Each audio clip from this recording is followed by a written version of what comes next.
Guys, welcome back to the vlog. I'm Matt Wilson, this is CRD. Now in CRD, we normally talk about jeans and menswear. But today we're going to be talking about fitness, specifically me trying to get a little bit more fit or a little bit less fat. But this does have something to do with jeans, and we'll get to that in a little bit.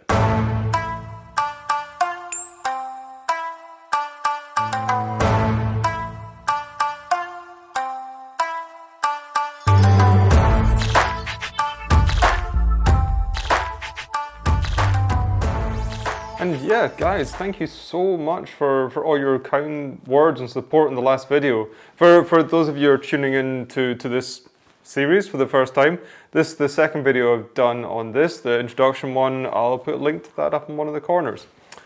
Anyway, so this is the second video, and you guys were so nice and supportive of me on the first video, giving me really great hints and tips, letting me know that I'm not the only one in the same boat. That's also really good to know, and also a few success stories so I can stay motivated while I'm doing this. So first thing was I worked out a workout, and it looks like this. So it's split into two parts, an upper body and a lower body. Upper body, so I do this 4 times a week. Upper body Mondays and Thursdays, and lower bodies Tuesdays and Fridays.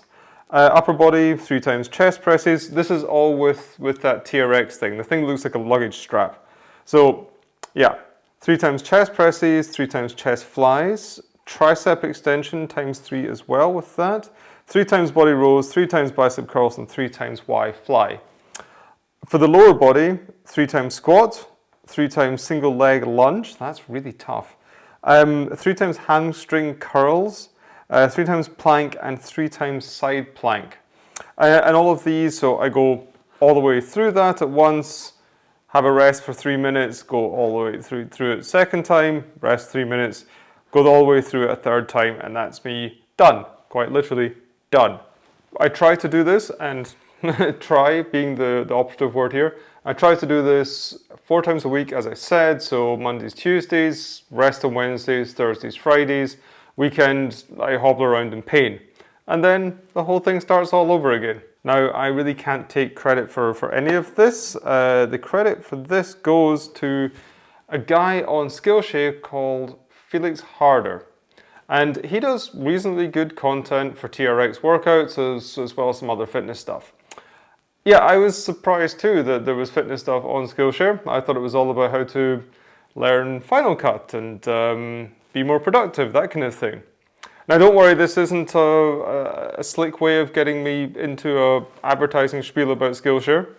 I really wish it was. Skillshare is amazing, and if you're not signed up to it, you really should be. I've learned a lot of stuff through there, not least how to edit videos or how to hopefully get a little bit better at editing videos.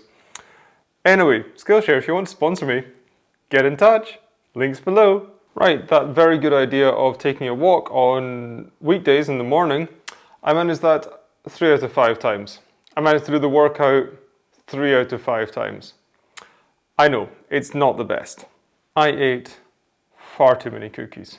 Now, I found out from a couple of comments from friends that watched the video, that friends that know a lot more about this than I ever will, but this post-lunch narcolepsy is not all that common, and I should probably look into it. So I did look into it. I didn't do anything sensible, like go to a doctor or anything like that. It's where all the sick people are. But I chatted to a few guys. I ended up chatting to my mum, and after that I decided to give up gluten, just to see. See, turns out mum is really gluten intolerant, gets the same kind of things that I do after eating bread, so bloating up and needing to nap. There is something I really am intolerant. So I've got very bad fish allergy, I just stay away from that. But there is something else that I'm very intolerant of, and I've not really worked that out yet. Usually get it after eating Middle Eastern food for some reason. I mean, it could be the bread, and it's worth checking out. Given that my girlfriend is gluten-free, I mean, she doesn't eat gluten. I presume she's gluten-free. I never really looked at her ingredients, but I guess so.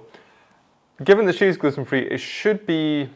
Oh, then also because of this fucking lockdown, Yeah, it should be quite easy to go gluten-free for a couple of months. I mean, you can stay quite controlled with what you're eating.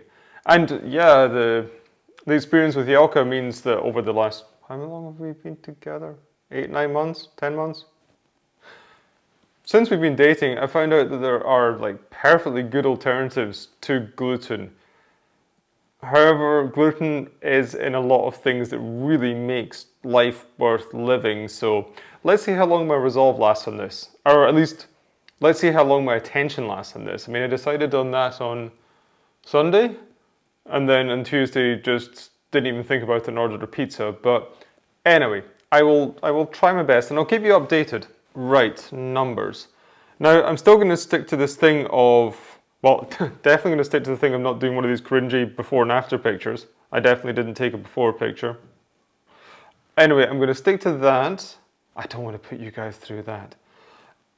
Anyway, I'm also not going to set a goal like dropping 10 kilos because from what I've learned over the past week or past couple of weeks of researching this doesn't really balance out too well. You can drop weight but dropping muscle at the same time, and that's not very healthy. And if you are doing enough exercise, the sort of dropping the body fat and building muscle kind of balances each other out, at least at first, so it can give you kind of a skewed perspective of your results and of your progress. So I don't want to go down that route. But there are some numbers that seem to matter. And these numbers are to do with your proportions. And proportions have got a lot to do with clothing looking good on you. And yeah, I told you this is still a menswear channel after all. So this is interesting, and this feels quite important. Now, it seems a good rule of thumb is that your waist should be smaller than your inside leg length. Now, so I'm just over 6 feet, around about 183, 184 centimeters. I've got quite a long torso and quite short legs, so my inside leg measurement is around about 30 to 32, depending on brand. Again, depending on brand, my waist measurement is around about 34 to 36. So yeah, I've got a ways to go, regardless of brand. There is another metric that's actually very important when it comes to looking good, both in and out of clothing, and that is your body fat percentage. Now, there seems to be about a million different ways of taking a guess at this. There's skin fold calipers, which just sounds uncomfortable. There's dual X-ray absorptiometry, and that sounds very cancerous. There's hydrostatic weighing, and that just sounds very expensive. The way I'm going to do it is much simpler. I like simplicity. I'm going to use a tape measure and some simple math. All I need to do, apparently, is take the measurement around my waist at the navel and then find out what percentage that measurement is compared to my height. To make matters and math easier, I found a website that does it for me. So, right, height, 183, waist, 90. Jesus. It's so high that the reference table doesn't even go up that high. With a little bit of guesswork and just extrapolating out what they've put here, that means I must be like 18, 20% body fat? And 90 kilos, that means I am carting around 18 kilos of fat with me all the time, constantly. No wonder I'm so tired all the time. So I guess it would be good to get down to what is it they say? Yeah, maybe 45%, so that's like 12 to 14% body fat. So yeah, just 12 to 14%. So let's see how much I gotta go down. Right, on the very edge of this, like to get me down to that, just to be in the very edge, it's just within that range, I need to lose 8 centimeters around my navel. That's like that much. That seems like a lot. Okay. This episode of CRD was sponsored by A Smack in the Face with Reality. Right, well, some hard lessons were learned this week. Going forward, I'm going to continue the TRX training for sure, but I'm going to look into some other things to supplement this with. Probably some HIIT training, something that I can do indoors or on my balcony without pissing my neighbours off too much. It's a bit too cold to go out to the parks and really do some training at the moment, I think.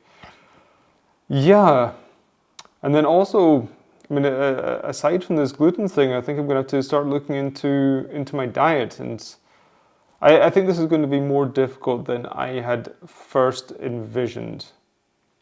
But anyway, I'm going to continue nonetheless, that's for sure. And guys, if you've been enjoying this, if you've enjoyed this Genes Fit episode, I'm going to be doing more of them as we go forward. And if this is your first time here, it's not just about this kind of thing. We also talk about menswear and other quality crafted items in the sort of men's style, men's lifestyle sphere. If you have liked it and you're not already, if you could consider hitting the subscribe button, that honestly, it really does help us out.